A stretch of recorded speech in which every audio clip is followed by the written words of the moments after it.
captain Michael, can you give us your thoughts on tonight's match? Yeah, firstly, fantastic night for Alan McGregor. I want to thank Eddie and his staff and the players for coming up and playing the game.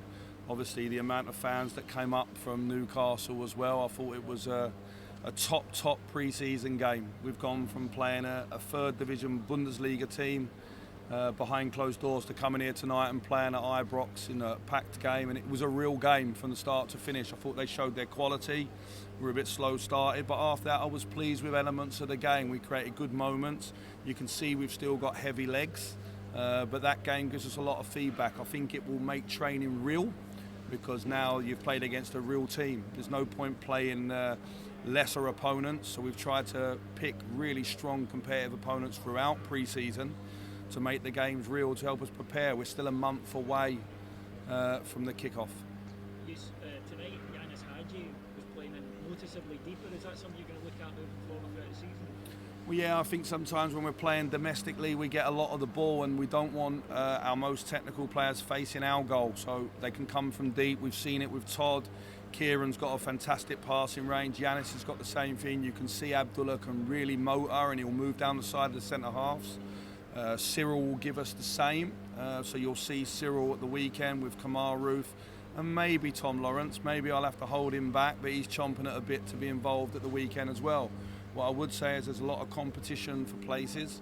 I still want the squad to be tighter this year, and I think games like tonight give us great feedback. You know, there's a reason why they've done so well the last year or so and got into the Champions League, and I think we're a good team, but I think we played against a very, very good team tonight. Michael, as usual, there's a lot of transfer rumours swirling about. Can you give us an update on what was that with Danilo and Cifuentes? Danilo's a player that we like. I think a lot of people like him. He's not the only forward we're talking to. That's the one that seems to have been let out, more public, but there's no news on it. Cifuentes is again a player that we like, and we're hoping that one can be one that we moved on. I think we need to bring one more midfielder in. He's powerful, he works the corridor, he can play deeper, or he can play as an 8 and make the box as well. But until he's here, these things can take a twist and a turn. You mentioned having guys in before the first game against Kamar. Yeah, definitely. You can see we did a lot of our work early this summer. As I say, the boys have only been back for 2 weeks. That's the first game in front of the public, if you like, and I was pleased. I thought that it was nice for Sam to score. You can see what Abdullah's going to bring, unbelievable work ethic and speed, but he's not going to be a main number 9. He can play next to a number 9. That's going to be Cyril's job and Kamar's job and anyone else that we bring in that position. How many more do you think you need in before the first game against Kamar? No number on it. The market is moving for every manager quite quickly. Agents calling every day. We have some real set targets, and we managed to go and get that done. No one wants to move as quick as you sometimes as well. You know, some clubs are only back into pre-season the last week, so I'm really pleased with the work we've done. We're ahead of schedule, and also we'll see some outs in the coming days as well.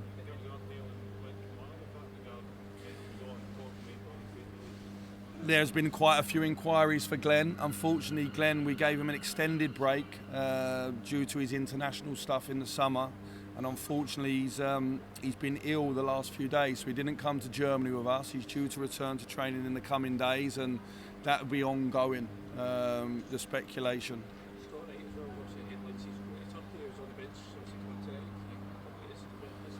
Again, Scotty this summer's had 1 or 2 inquiries. I think Scott's at an age where he wants to go and play regularly. I can't guarantee that. He'll have to fight for his minutes here like everybody else. I'm not willing to guarantee anyone that they're going to play, and I think he's at an age where he's good enough to play, and he probably feels that he spent a lot of time here trying to get into the team. So we're off tomorrow. It's a rest day, so it gives him a chance to maybe to speak to 1 or 2 people and make some decisions for himself. But there's nothing that's guaranteed on that one. Michael, can I ask for an injury update just on the guys that are due back? Dujon Sterling has been out, obviously he's missed the season.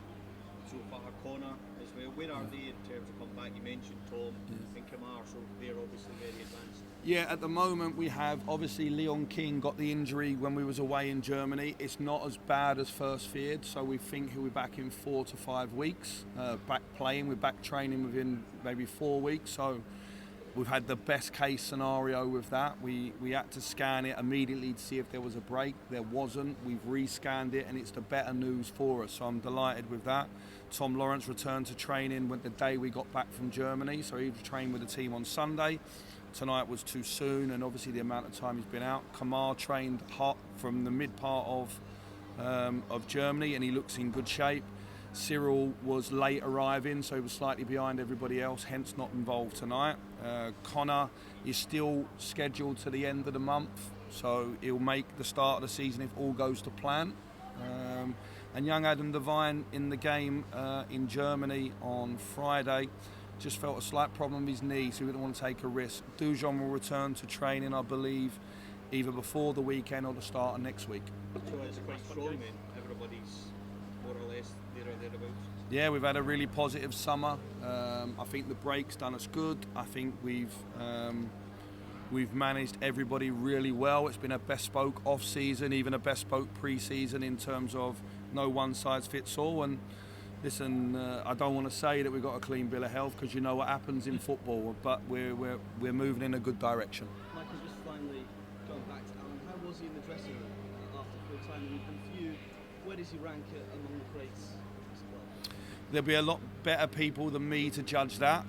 He's been the greatest goalie at Rangers since I've been here in 2018, so that's a much easier one to answer. But I think there's one other goalkeeper where the great debate will go on in many bars and many households for years to come. All I would say is he's a modern day legend.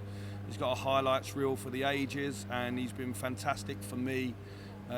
Firstly, when I was here as a coach, and now as a manager, he's been a great player to work with in terms of standard and work ethic. We're the same age, so I would say that it's a good time for him to have a rest and think about the future. But he knows the doors are open, and I've said that to him. Don't be a stranger. We're a club where there's a lot of...